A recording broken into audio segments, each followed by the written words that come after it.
오늘 말씀의 제목은 노인의 영성입니다. 노인의 영성, 나이 드신 분들에 대한 그런 영적 생각에 대해서 말씀을 드리겠습니다. 제가 저희 어머님이 저한테 이런 말씀을 많이 해주셨는데 그때는 제가 그 말이 무슨 뜻인지를 몰랐습니다. 그런데 우리 어머님이 이렇게 말씀을 종종 하셨습니다. 너희가 젊었을 때는 모르는 것이 있다. 그러나 사람이 나이가 들어서 늙어 보면 아는 것들이 있다는 겁니다. 즉 우리가 지식으로 또한 어떤 삶의 내용으로 아는 것이 아니라는 겁니다. 늙어봐야 경험하고 그 늙음을 통해서 나이를 통해서 사람이 깨닫는 것이 있습니다. 여러 가지가 있겠지만 가장 대표적인 것은 몸이 아픕니다. 그리고 마음대로 되지가 않습니다. 그리고 조그만 일에 쉽게 섭섭합니다. 전에는 몰랐는데 늙어가면서 사람이 이런 거구나, 늙음이 이런 것이라는 것을 스스로 알게 됩니다. 오늘 이 시대에 지금 코로나 바이러스로 사람과 사람의 거리가 멀어지고 있지만 특히 나이 든 분들에게는 질병과 죽음이 가까이 찾아오고 있습니다. 그러기에 나이 든 자들의 노인으로서 살아가는 이 시대가 두렵기만 합니다. 어떻게 살아야 되는가 합니다. 무엇을 해야 되는가 합니다. 또한 이 노인들과 같이 살아가는 자식들이 있습니다. 자식들은 나이 든 부모들에게 어떻게 무엇을 해야 될 것인가 라는 질문을 할 수밖에 없습니다. 오늘 여러분이 설교를 들으시면서 아마 이렇게 생각하실 겁니다. 이 노인의 영성은 나이 든 자들에게만 해당된다 그렇게 생각하십니다. 그러나 그렇지 않습니다. 여기 오늘 세례받을 1살 된 아기도 있습니다. 그 아이가 커서 성장해서 그 아이도 노인이 됩니다. 생명을 갖고 있는 모든 사람은 생로병사, 늙어서 병들어서 죽습니다. 그러기에 우리 모두에게 해당되는 말씀이지 특정한 연령계층 나이라고 생각하시면 안 된다는 겁니다. 그러기 오늘 본문의 26절에 이렇게 말씀합니다. 여호와를 경외하는 자에게는 견고한 의뢰가 있나니 그 자녀들에게 피난처가 있으리라. 여호와를 경외하는 자는 부모를 얘기합니다. 노인을 얘기합니다. 그들에게 견고한 의뢰가 있다는 겁니다. 이건 히브리어로 보면 견고한 성입니다. 피난처입니다. 위기를 당할 때마다 피할 곳이 있다는 겁니다. 그런데 그 모습을 누가 보냐? 자녀들이 보고 그 자녀들이 나중에 위기를 당할 때 그 부모의 견고한 성, 견고한 의뢰를 피난할 수 있다고 그렇게 말씀하고 있는 겁니다. 즉 부모의 삶을 보고 그 자녀들이 부모의 믿음과 신앙을 유전받는다고 그렇게 말씀합니다. 제가 장례를 종종 집전합니다. 물론 우리 교인들의 장례도 집전하지만 다른 분들의 부탁을 받고 장례를 집전합니다. 장례를 집전할 때마다 집례할 때마다 제가 두 가지의 그 모습을 보게 됩니다. 첫 번째는 어떤 모습이냐면 그 부모가 죽음 직전까지 살아간 모습을 보고 그 자녀들이 하나님을 선택합니다. 즉 그들에게 견고한 신뢰, 견고한 성을 그들은 찾아갑니다.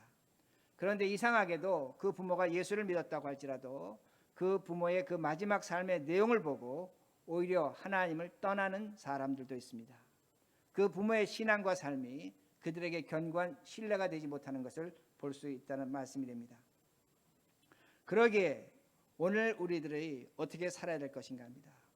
우리 기독교 신앙은 예수 그리스도로 말미암아 주어진 영원한 생명과 천국을 강조합니다. 그걸 믿고 있습니다.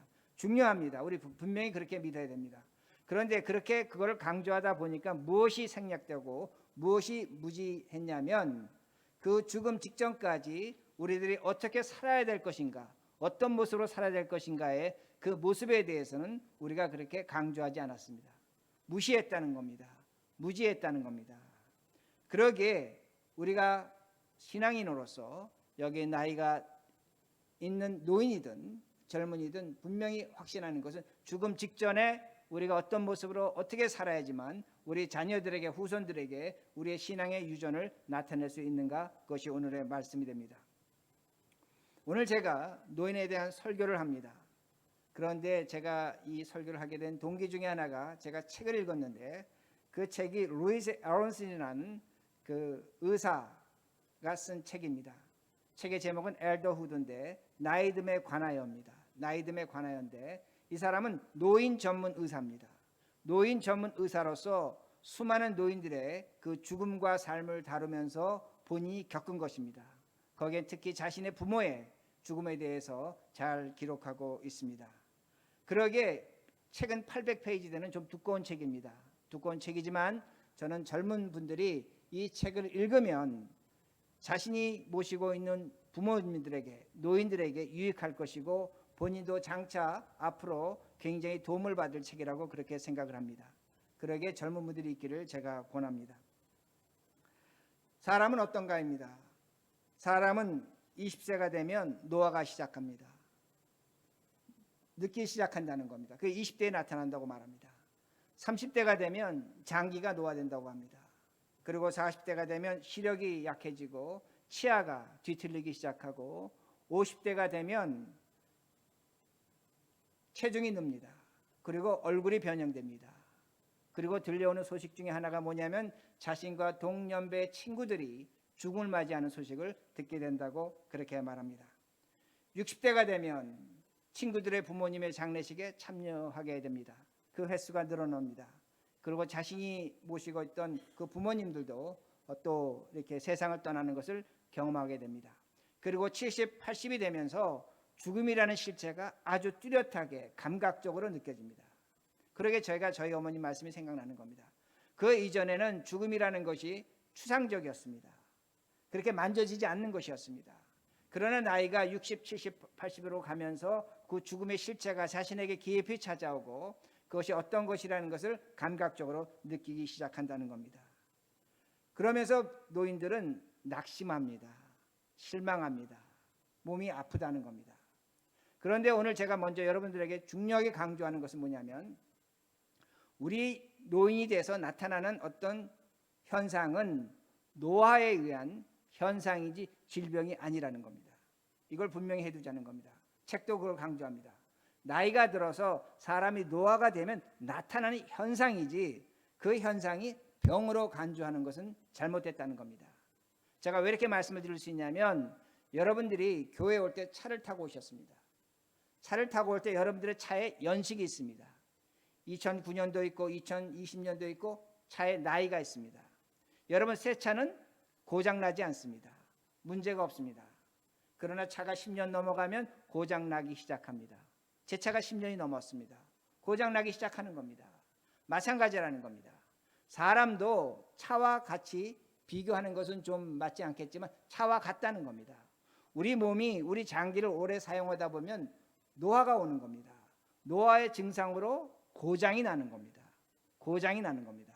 그런데 우리는 그 고장 나는 것을 어떻게 간주하냐면 병으로 간주하고 있다는 겁니다. 다시 말씀드립니다. 사람은 나이가 들면 생로병사입니다. 늙어서 병 드는 겁니다. 그러나 그 병이라는 것이 아파서 병드는 그런 현상으로 우리는 이해하고 있는데 노화로 인해서 나타나는 현상이라는 겁니다. 그러게 여러분 주변에 보시면 얼마든지 알 수가 있습니다. 젊었을 때 술과 담배로 더 나아가서 자신의 몸을 절제하지 못한 사람들은 나이가 들면 빨리 노화합니다. 건강을 쉽게 상실합니다. 그러나 젊었을 때 술과 담배를 절제하고 운동하고 자신의 삶을 절제하던 사람들은 나이가 들어도 그 건강을 확률적으로 유지하는 것을 얼마든지 볼 수 있다는 겁니다. 그러기에 노화에 의해서 우리 몸에 나타나는 현상이라는 것을 먼저 확신하셔야 됩니다. 그러므로 여기에 나이 드신 분들이 있는데 노인으로 계시는데 노인으로 산다는 것은 살아있다는 것은 건강하다는 겁니다. 건강하다는 겁니다. 여러분이 이 인식을 바꾸셔야 됩니다. 내가 오늘 노인으로서 존재하고 있다는 이 자체가 건강하다는 증거를 여러분이 확신하셔야 됩니다. 여러분 아시는 것처럼 대부분의 남자들은 60, 70, 80이 되면 비뇨기에 질환이 있습니다. 정상적으로 작동하지 않습니다. 여성분들도 60, 70, 80이 되면 어떻습니까? 뼈가 약해집니다. 골반이 약해집니다. 관절계통에 염증이 생긴다는 겁니다. 그리고 그 나이가 되면 대부분 콜레스테롤 높습니다. 혈압이 높아집니다. 좀 더 나쁜 경우에는 당뇨가 생기는 그런 일도 있다는 겁니다. 그리고 그때가 되면 공통적으로 생기는 게 뭐냐면 단어가 생각나지 않습니다. 어떤 말을 하려고 하는데 그 단어가 생각나지 않으니까 그냥 거시기라고 하면서 웃고 넘어갑니다. 그러나 상대방도 알아듣습니다. 즉 우리가 노화가 되면 나타나는 당연한 현상이라는 겁니다. 문제는 뭐냐? 이런 것을 본인이 병으로 취급한다는 겁니다. 나이든 노인이 스스로 병으로 취급한다는 겁니다. 병원에 가면 죄송한 얘기지만 의사들은 환자로 취급합니다. 그리고 자식들은 환자로 취급한다는 겁니다. 그러다 보니까 나이 든 사람들이 갖고 있는 의식이 뭐냐면 나는 환자라는 의식을 갖고 있다는 겁니다. 그러나 그렇지 않다는 겁니다. 우리가 성경적으로 우리 자신을 본다면 우리는 죄로 인해서 병든 겁니다. 그 병의 원인으로 우리는 죽는다는 겁니다. 죄로 인해서 늙어가서 병들어서 죽는다는 것을 기억하시라는 겁니다. 그러기에 우리들이 하나님을 믿는 자들은 나이에 대한, 내가 지금 먹고 있는 나이에 대한 영성이 필요하다는 겁니다. 우리 한국 문화는 특히 가부장적이어서 어떤 나이가 되면 어떤 것에 대한 그런 집착이 있습니다. 고정관념이 있습니다. 그렇게 해서는 안 된다는 겁니다. 오늘 여러분들이 중요한 건 뭐냐면 여러분이 여러분 나이에 속으시면 안 된다는 겁니다. 내 나이에 여러분 속으시면 안 된다는 말씀이 됩니다. 왜냐하면 우리에게 영성이 있는데 영적 생각이 있어야 되는데 삼위일체 하나님이 주시는 영성 중에 하나가 뭐냐면 나이에 대한 새로운 이해라는 겁니다. 새로운 이해라는 겁니다. 여러분 삼위일체 영성을 할 때 제가 항상 성부, 성자, 성령 하나님을 인용합니다. 성부 하나님이 세상을 창조하셨습니다. 아담을 창조하셨습니다. 그리고 성부 하나님은 나이를 창조하셨습니다. 아담의 나이가 930세에 죽었다고 성경은 기록하고 있습니다. 하나님이 사람의 나이를 창조하신 것입니다. 그런데 성자 하나님 예수 그리스도는 우리와 똑같은 사람으로 이 세상에 사시면서 33살에 십자가에 죽으셨다고 그렇게 말하고 있습니다. 성자 하나님 예수 그리스도 사람으로 나이를 갖고 계셨다는 겁니다. 그런데 그 성자 하나님 예수 그리스도가 십자가에 죽고 부활하심으로 그의 나이는 33세의 세상이 끝났지만 성경이 우리에게 보여주는 건 영원한 나라, 영원한 나이, 하늘나라의 생명을 갖고 있다고 그렇게 말씀하고 있습니다. 그리고 성령 하나님은 예수 그리스도를 믿는 우리에게 우리의 나이 속에서, 우리의 시간 속에서 찾아오셔서 우리를 영원한 나이로, 생명의 나이로 인도하신다는 겁니다. 그러게 계시록 21장을 보면 우리가 장차 얻을 나이에는 아픈 것이 없다는 겁니다. 죽음이 없다고 그렇게 말씀하고 있습니다. 그러게 여러분이 하나님을 믿는다면 우리에게 분명히 두 개의 나이가 있다는 겁니다. 여러분 두 개의 나이를 갖고 있습니다. 한 개의 나이는 사람의 나이입니다. 세상의 나이입니다. 서로 다를 수가 있습니다. 차이가 있습니다. 그 나이에 따라 건강과 질병이 주어지고 있다는 겁니다. 그러나 우리에게는 예수를 믿기에 하나님이 주신 생명의 나이가 있는데 그 영원한 나이가 있는데 그 나이에는 우리 모두가 똑같다는 겁니다. 아프지 아니하고 죽지 아니하는 나이가 있다는 것을 분명히 기억하셔야 됩니다. 그러게 중요한 것은 뭐냐면 우리가 이 나이를 확신한다면 오늘 우리가 세상을 살아가면서 죽음을 맞이하겠지만 우린 세상과 다르게 살아야 된다는 겁니다. 이해가 되십니까?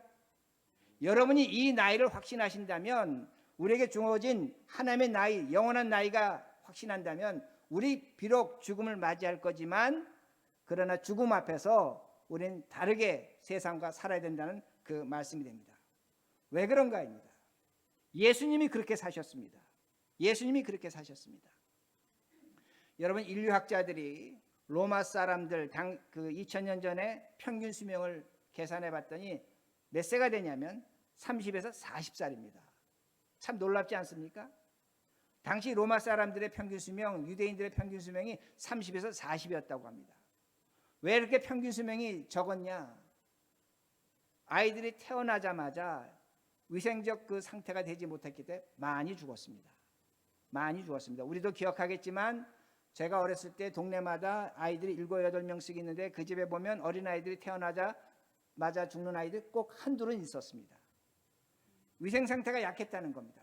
그러더니 아이들이 태어나자마자 죽었습니다. 또한 성인이 돼도 병이 들거나 다치면 치료를 받지 못했습니다. 적절한 약이 없었습니다. 그러게 빨리 죽었습니다. 그리고 가장 치명적인 것은 뭐냐면 오늘날 코로나 바이러스와 같은 팬데믹이었습니다. 전염병이 돌면 많은 사람들이 한꺼번에 죽게 됐다는 겁니다. 그러면 예수님은 어떻게 사셨는가? 예수님은 특별하게 건강하게 사셨는가? 아닙니다. 예수님도 당시의 사람들과 아프셨습니다. 질병을 갖고 계셨습니다. 고통당하셨습니다. 그걸 성경 이사야서 53장 5절에 말씀하고 있는데 제가 찾지는 않겠지만 그 구절 중에 하나를 이렇게 읽겠습니다. 예수님이 어떤 모습으로 살 것인가를 성경이 이해하는 겁니다. 그는 간고를 많이 겪었으며 질고를 아는 자라. 예수님은 질고를 아는 자입니다. 이 질고라는 건 병에 있다는 겁니다. 질병에 걸렸다는 겁니다. 그렇게 공동 번역을 보면 예수님은 질병에 걸리신 분이라는 겁니다. 질병에 걸리셨고 그 질병으로 고통당하셨다고 성경은 기록하고 있습니다. 그러니까 우리가 잘못 생각하는 것은 뭐냐면 예수님은 건강하시고 감기 한 번 안 걸리시고 당당하셨다고 생각하는데 아니라는 겁니다. 예수님도 우리와 같은 사람이시기 때문에 독감도 걸리시고 아프셨을 것이라는 겁니다. 질병에 걸리셨을 거라는 겁니다. 고통당하셨을 것이라는 겁니다. 그러면 예수님은 어떻게 사셨는가 합니다. 여러분, 예수님의 나이를 성경에 따라 추측합니다. 유월절 횟수로 추측하는데 어떤 학자들은 예수님의 나이가 한 33세에 십자가에 죽으셨을 것이라고 그렇게 말합니다. 그러나 요한복음을 보면 예수님의 나이가 40대 후반, 50대 초반으로도 그렇게 해석할 수가 있습니다. 여러분, 우리는 어떻게 생각하냐면 예수님이 33세에 십자가에 죽으셨다. 젊은 청년으로 십자가에 죽으셨다. 그렇게 생각합니다. 그러나 제가 지금까지 설명한 것처럼 당시의 평균 수명으로 보면 33세는 뭡니까? 할아버지입니다. 여러분, 할아버지입니다. 그때의 건강과 신체적 구조로 보면 할아버지입니다. 예수님은 할아버지로, 노인으로 십자가에 죽으셨습니다. 여러분, 만약에 예수님이 50세의 나이로 십자가에 죽으셨다면 예수님은 90된 노인이 십자가에 죽으신 것과 똑같다는 겁니다. 당시엔 그렇게 얼마든지 해석할 수 있다는 겁니다. 그러므로 예수님은 노인이셨습니다. 우리처럼 수많은 질병을 갖고 아픔과 고통을 당한 노인이었다는 것을 여러분이 기억하시라는 겁니다. 오늘날 우리가 잘못됐다기보다 어떤 성화를 보고 그런 그 형상을 보고 오해할 수 있다는 것을 여러분 기억하셔야 됩니다. 제가 여러분에게 말씀드린 것은 뭐냐면 오늘 성경을 통해서 우리가 들어야 될 하나님의 음성은 뭐냐면 예수님은 자신의 나이에 속지 않으셨다는 겁니다. 예수님은 자신의 건강에 속지 않으셨습니다. 예수님은 자신이 당하는 질병에 속지 않으셨다는 겁니다.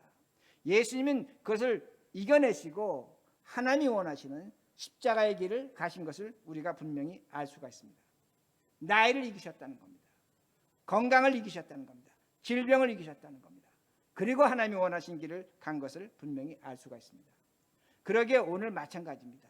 오늘 나이 든 자로 살아가는 우리들에게 할 일이 있다는 겁니다. 제가 다시 말씀드립니다. 노인으로 살아간다는 것은 복 중에 복입니다. 내가 지금까지 살아있다는 것 자체가 하나님이 준 특별한 은혜라는 겁니다. 그러기에 감사해야 됩니다. 그러기에 오늘 내가 무엇을 할 것인가를 여러분 찾아내셔야 됩니다. 그리고 그 삶을 향해서 여러분이 노력하셔야 된다는 말씀이 됩니다.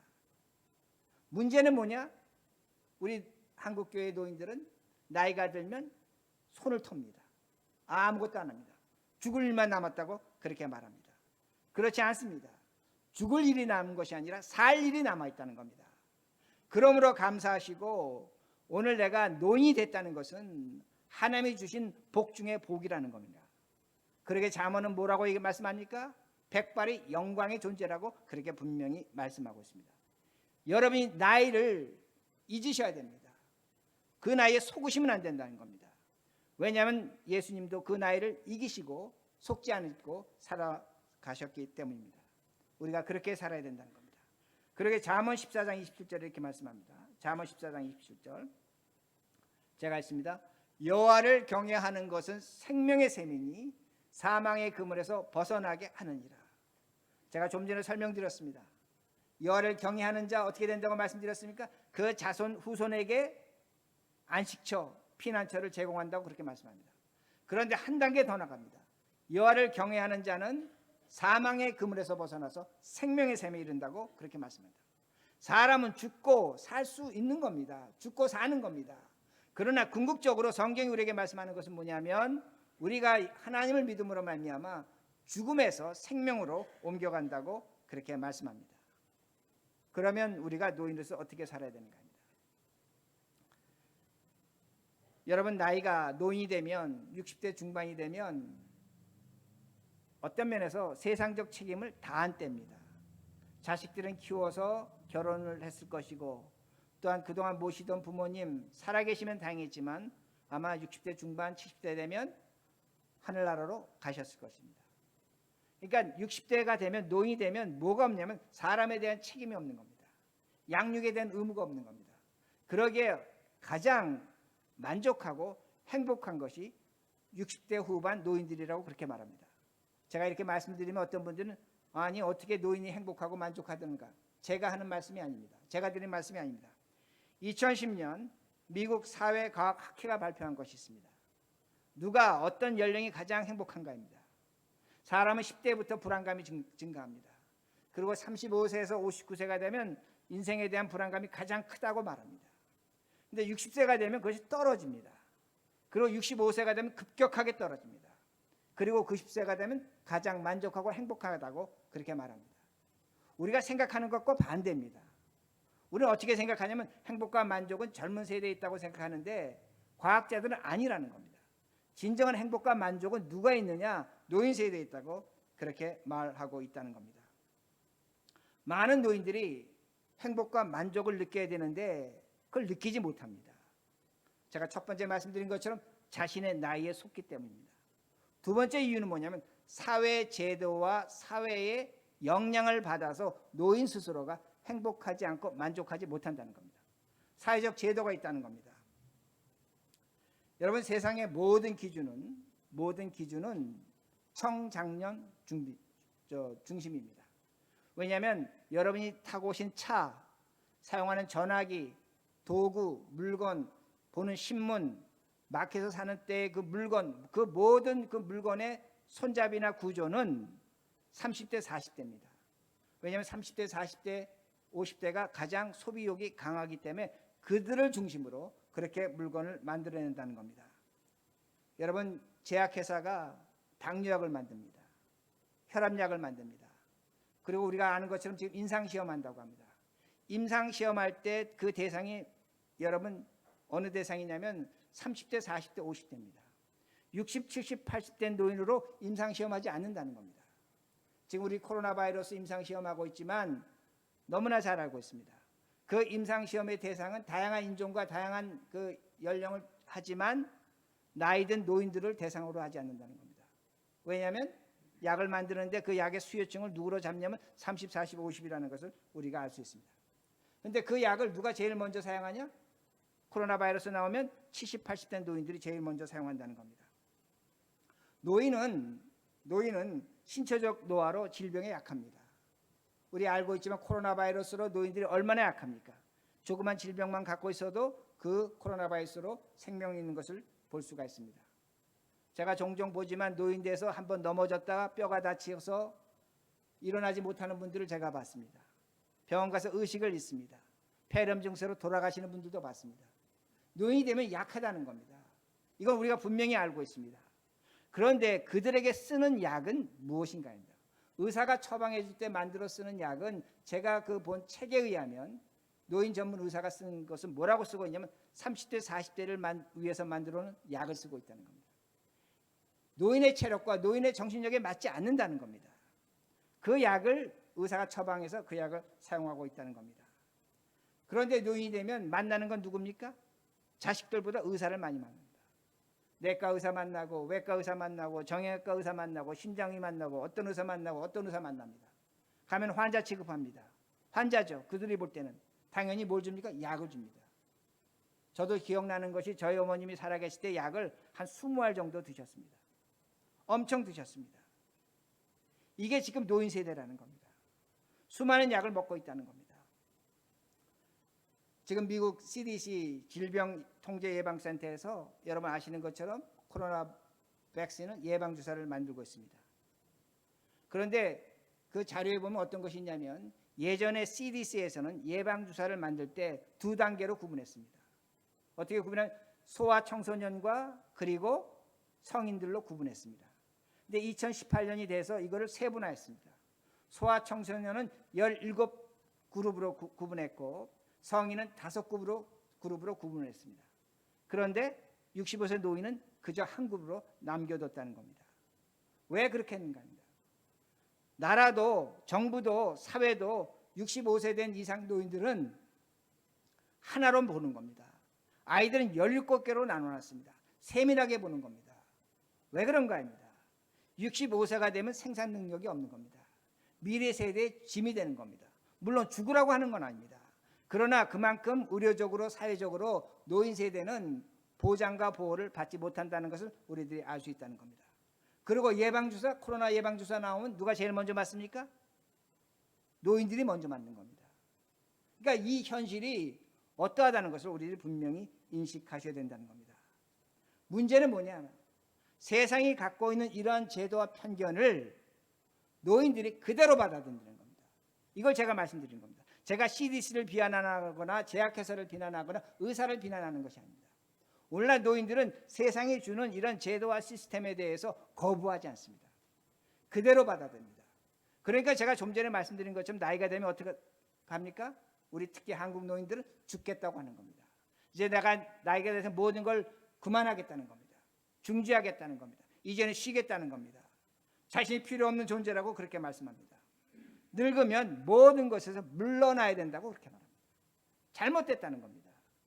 이건 세상의 제도가 주는 그런 것에 영향을 받아서 스스로 행동하는 것이라는 것을 기억하시라는 겁니다. 오늘날 노인들의 가장 큰 문제는 뭐냐면 자신이 자신의 미래를 결정하지 못하는 겁니다. 자신의 미래를 의사와 자식들에 의해서 제3자에 의해서 결정하는 것을 얼마든지 볼 수가 있습니다. 여러분 노인이나 젊은이나 병 들고 아프면 똑같이 병원에 입원합니다. 차이 없습니다. 그런데 노인들은 그 생각을 하지 않는다는 겁니다. 어떤 생각을 하냐면 내 생명에 대해서 나에게 주어진 권리를 생각하지 않는다는 말씀입니다. 그러게 노인이지만 어느 정도 건강하시다면 어느 정도 판단력이 있다면 자신을 환자 취급해서는 안 됩니다. 자식들도 그렇게 해서는 안 됩니다. 여러분 많은 경우에 자식들이 효도한다고 해서 부모님을 환자 취급합니다. 저도 그랬습니다. 그러나 제가 지금 생각하면 크게 잘못한 것이 뭐냐면 제가 갖고 있는 체력과 제가 갖고 있는 정신력으로 우리 어머님과 아버님의 건강과 정신력을 이해했다는 겁니다. 잘못된 겁니다. 그러면 실수한다는 겁니다.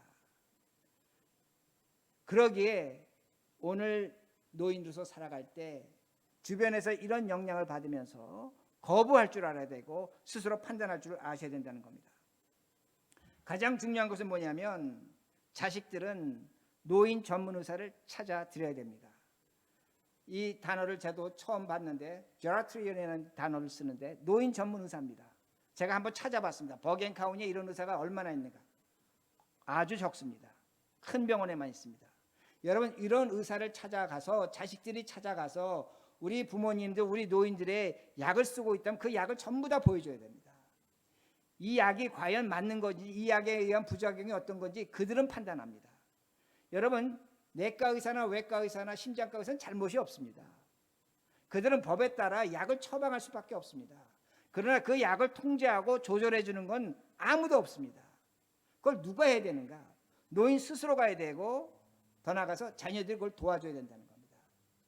그 약을 절제하고 통제할 때 노인들은 얼마든지 건강해질 수 있다는 겁니다. 그리고 그 노인 전문 의사와 다른 의사들과 대화를 해야 됩니다. 통화를 해야 됩니다.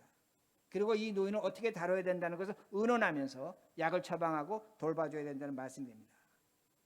이렇게 하셔야 됩니다. 이런 것을 우리 노인들이 찾아야 됩니다. 이것이 오늘 이 시대를 살아가는 크리스찬으로서 당연한 영성이라는 것을 기억하셔야 됩니다. 왜 우리가 이렇게 살아야 되는가?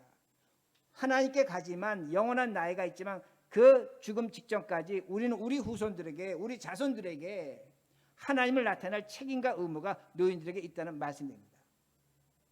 그리고 또 한 가지 중요한 것이 있습니다. 노인들에게 외로움이 있습니다. 외로움이 있습니다. 여러분 사람이 외로움을 느끼면 하루에 담배를 15개 피우는 그런 스트레스가 몸에 준다고 그렇게 말합니다. 그러나 예수님은 제가 좀 전에 말씀드린 것처럼 할아버지 나이에 십자가에 죽으셨습니다. 그러니까 여러분들이 예수님을 믿고 살아간다면, 그 예수님을 본받는다면, 비록 나이가 들고 몸은 늙었겠지만 여러분이 그 외로움에 벗어나도록 노력하셔야 됩니다. 오늘날 부모님들은 자식들에게 얘기합니다. 내가 외롭다 힘들다 말합니다. 여러분, 어떻게 자식이 외롭다 힘든 것을, 부모의 외로움을 해결해 줄 수 있겠습니까? 그 자식도 가정이 있는 곳에 해야 될 일이 있는 겁니다. 그 외로움을 이기는 것은 나이 든 자의 책임이라는 겁니다. 제가 이렇게 예를 들겠습니다. 제가 한 25년 이상 아는 미국 할머니 한 분이 있습니다. 지금 나이가 96세 정도 되셨습니다. 그런데 그 할머니는 60세의 남편을 보냈습니다. 그리고 평생 자식을 갖지 못했습니다. 그런데 그 할머니를 만나서 이야기할 때마다 저는 단 한 번도 외롭다, 힘들다, 죽겠다는 말을 들어본 적이 없습니다. 들어본 적이 없습니다. 그 할머니가 지금 체중이 40kg밖에 되지 않습니다. 근데 제가 이렇게 안아보면 뼈마디가 느껴집니다. 너무나 가볍습니다. 그렇게 된 이유가 뭐냐면 1년 전에 넘어져서 엉덩이 뼈를 다쳤습니다. 그 병원에 입원했습니다. 그 저와 집사람이 찾아갔습니다. 우리는 참 걱정이 돼서 뼈가 부러졌기 때문에 어떻게 될까 봐 걱정하고 염려했습니다. 그러나 그날도 마찬가지였습니다. 그날도 그 할머니는 외롭다, 힘들다, 죽겠다, 아프다는 말을 한마디도 하지 않았습니다. 한마디도 하지 않았다는 겁니다. 그녀는 지금도 하루에 방 하나 청소를 합니다. 바깥에 꽃을 즐깁니다. 나가지 못하면 창문에서 꽃을 보고 즐깁니다. 그리고 놀라운 것이 뭔 줄 아십니까? 자신보다 2살 많은 누이를 돌보며 살고 있습니다. 그러나 행복하게 기쁘게 살아가고 있다는 겁니다. 저희 부부가 그 할머니를 만나고 돌아올 때마다 마음속으로 다짐합니다. 우리도 저 할머니처럼 살아야겠다고 마음에 다짐한다는 겁니다. 모든 사람은 죽음을 맞이합니다. 누가 죽지 않겠습니까? 누가 아프지 않겠습니까? 그러나 그 죽음 앞에서 어떤 모습으로 살아가는가에 따라 하나님이 나타나는 겁니다. 우리 부모처럼 살겠다는 겁니다. 나도 저렇게 늙겠다는 겁니다. 그런 것을 보여주는 것이 오늘 성경 말씀입니다. 그러기에 그것이 우리 자녀들에게 피난처가 되는 겁니다. 그것이 우리 자녀들이 하나님을 발견하는 겁니다. 더 나아가서 그들이 하나님의 생명을 얻는 것이라고 성경은 말씀하고 있습니다. 오늘날 우리들은 문화적으로 그렇습니다. 저는 그렇게 좋은 문화라고 생각하지 않습니다. 나이가 들면 죽을 날을 받아놓은 처럼 삽니다. 죽을 날을 받아놓은 사람처럼 산다는 겁니다. 죽을 것처럼 살아갑니다. 사람이 죽을 날을 받아놨겠지만 그건 앞으로 살 날입니다. 살 사람처럼 살아야 됩니다. 왜 그렇게 못 사는가입니다. 왜 그렇게 힘들게 사는가입니다. 우리가 믿음의 사람으로서 하나님의 영성을 갖고 있습니다. 하나님의 주신 나이가 있습니다. 그걸 우리가 확신한다면 우리는 분명히 얼마든지 다르게 살아야 된다는 말씀입니다. 그리고 말씀을 마칩니다. 여러분이 이 순간 이 자리에 노인으로 앉아있다는 것 자체가 수많은 인생의 흔적을 이기고 아픔을 이기고 하나님의 인도하심의 조건이라는 것을 분명히 확신하셔야 됩니다. 하나님의 복입니다. 그러기에 여러분의 나이에 속지 마시기 바랍니다. 여러분 나이에 속지 마시기 바랍니다. 그리고 더 나가서 세상이 주는 그 제도와 어떤 환경에 속지 마시기 바랍니다. 여러분 스스로가 이 싸움에서 이기시고 예수 그리스도가 할아버지 나이에서 십자가에 죽으신 그 길을 기억하시면서 살아가시는 우리 모두가 되기를 간절히 바랍니다.